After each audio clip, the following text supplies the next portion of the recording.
Hello નમસ્કાર વિદ્યાર્થી મિત્રો, વેદ ડિજિટલ એજ્યુકેશનમાં આપનું હાર્દિક સ્વાગત છે।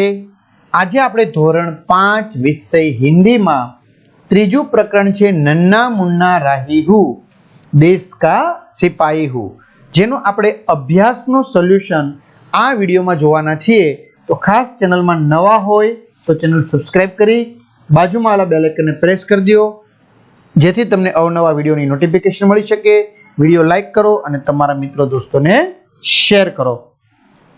તો ચાલો વિદ્યાર્થી મિત્રો, આપણે એની સમજૂતી જોઈ લીધા બાદ હવે આપણે અભ્યાસ સોલ્યુશન જોઈએ। ત્રીજું, નન્હા મુન્ના રાહી હું અભ્યાસ સોલ્યુશન। તો જોઈએ એમાં પ્રશ્ન પહેલો, उत्तर दीजिए। निम्नलिखित प्रश्नों के उत्तर दीजिए। पहलू, ऐसे कार्य बताओ जो तुम देश सेवा के लिए करना चाहते हो या करते हो। तो तुम्हारे जवाब लखवानो छे उत्तर, ऐसे कार्य जो मैं देश सेवा के लिए करना चाहता हूं। तो एमा पहलू छे, मैं किसी से झगड़ा या गाली गलौज नहीं करूंगा। दूसरा, मैं कूड़ेदान में ही कूड़ा डालूंगा। तीसरा, मैं पानी की बचत करूंगा। चौथा, मैं बिजली की बचत करूंगा। और पांचवा, मैं अच्छी तरह पढ़ाई करूंगा। विद्यार्थी मित्रों की कमेंट होय छे के सर બધા જ વિષયના પાઠ્યપુસ્તકના પ્રકરણની સમજૂતીના વિડીયો જોવા હોય તો સ્વાધ્યાયની સમજૂતીના વિડીયો, વિષય પ્રમાણેનું મટીરીયલ, પરીક્ષા માટે સર આઈએમપી અસાઇનમેન્ટ જોઈ છે અમારી તૈયારી માટે, પરીક્ષાના પેપરની સમજૂતીના વિડીયો, એકમ કસોટીની સમજૂતીના વિડીયો સર, સ્વ અધ્યયન પોથીની સમજૂતીના વિડીયો, આ બધું ક્યાંથી મળશે? તો વિદ્યાર્થી મિત્રો, જ્યાંથી આપણે ગેમ ડાઉનલોડ કરીએ છીએ ત્યાં જઈને વેદ ડિજિટલ એજ્યુકેશન તમે લખશો એટલે આપણી આ એપ્લિકેશન ખુલશે। ન ખ્યાલ આવે તો માતા પિતા કે અન્ય કોઈ ભણેલ વ્યક્તિની મદદ લ્યો, ઓપન કરો એટલે આ પેજ ખુલે, એમાં તમારા મમ્મી પપ્પાના ફોન નંબર નાખો, સેન્ડ ઓટીપી કરો, બીજું કશું જ નથી કરવાનું। 4 આંકડાનો ઓટીપી નાખશો એટલે આ જુદા જુદા ફીચર્સ આવશે, જેમાં એક્ઝામ પેપરમાં પેપરો, પેડ કોર્સમાં પેડ કોર્સ, પરીક્ષાના સમયે 3 થી 12માં 3 થી 12ના વિડીયો, તમારું 5મું ધોરણ સિલેક્શન કરવાનું, 5માના જે વિષય છે એમાં તમારે જે વિષયના ભણવાના હોય વિડીયો એમાં જઈ અને તમારે એના પાઠ સિલેક્શન કરવાના, એટલે આ રીતે તમને વિડીયો મળશે। અથવા શાળા મિત્ર નામની એપ્લિકેશન બધા પાસે છે, ધોરણમાં જઈ તમારું 5મું ધોરણ સિલેક્ટ કરો, પાઠ્યપુસ્તકમાં જાઓ, તમારે જે તે વિષયના વિડીયો જોવો એ સિલેક્શન કરી પાઠ વાઇઝ તમે વેદ ડિજિટલના વિડીયો ફ્રીમાં મેળવી શકશો। એટલે તમારા મિત્રો દોસ્તોને ચોક્કસથી જાણ કરજો। બીજું, અગર તુમ સિપાही होते तो क्या करते?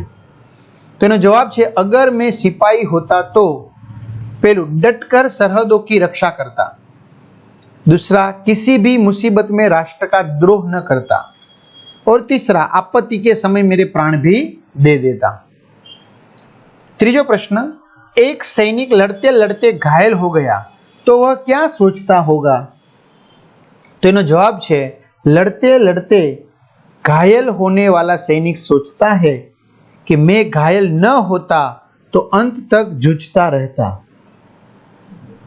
मेरे साथी सैनिक भावुक न हो तो अच्छा है। चौथा प्रश्न, हम अपने राष्ट्र ध्वज को तिरंगा क्यों कहते हैं? इसके रंगों के अर्थ बताओ। तो इन्हें जवाब है, हम अपने राष्ट्र ध्वज को तिरंगा कहते हैं क्योंकि इसमें 3 रंग है, केसरिया, सफेद और हरा। केसरिया रंग वीरता और बलिदान का, सफेद रंग शांति का और हरा रंग हरियाली व समृद्धि का प्रतीक है। बीजो प्रश्न, इस गीत में बच्चे द्वारा देश सेवा के लिए कुछ काम करने की भावना व्यक्त हुई है। गीत पढ़कर बताओ कि क्या होगा जब, एमा पहलो सवाल, जब बच्चा धूप में पसीना बहाएगा। तो इन्हें जवाब है, तो खेत हरे भरे हो जाएंगे और फसल से लहलहा उठेंगे, देश समृद्ध हो जाएगा।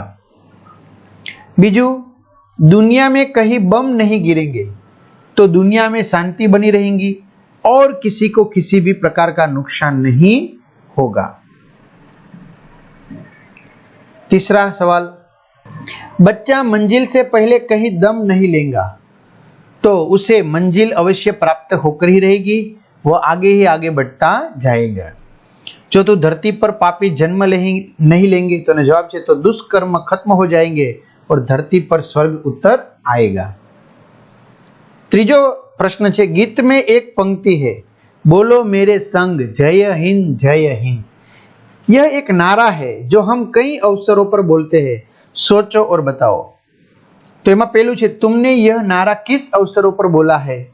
तो जवाब छे, हमने यह नारा 15 अगस्त यानी कि स्वतंत्र दिन, 26 जनवरी यानी कि प्रजासत्ताक दिन, गांधी जयंती, शहीद दिन आदि अवसरों पर बोला है। इस नारे के अलावा आप और कौन से नारे बोलते हैं? तो जवाब छे, इस नारे के अलावा हम जय जवान जय किसान, आजाद हिंद जिंदाबाद, गांधी जी अमर रहो, आधी रोटी खाएंगे देश को बचाएंगे आदि नारे बोलते हैं। चौथा प्रश्न, इस गीत में बच्चे ने अपने आप को देश का सिपाही बताया है। तुम भी बड़े होकर कुछ न कुछ बनना चाहते होंगे, बताओ। तो पहला सवाल, बड़े होकर तुम क्या बनना चाहते हो? तो जवाब है, मैं बड़ा होकर शिक्षक बनना चाहता हूं। बीजो सवाल, क्यों बनना चाहते हो? तो जवाब है, बच्चों को अच्छी शिक्षा देकर अच्छे नागरिक बनाना चाहता हूं, जिससे देश हर दिशा में प्रगति करता रहे। तो आ रीते विद्यार्थी मित्रों આપણે કમ્પ્લીટલી અભ્યાસનું સોલ્યુશન જોયું। હવે નેક્સ્ટ વિડીયોમાં આપણે સ્વાધ્યાયનું સોલ્યુશન જોઈશું। તો અહીંયા સુધી રાખીએ। અસ્તુ, જય હિન્દ, જય ભારત।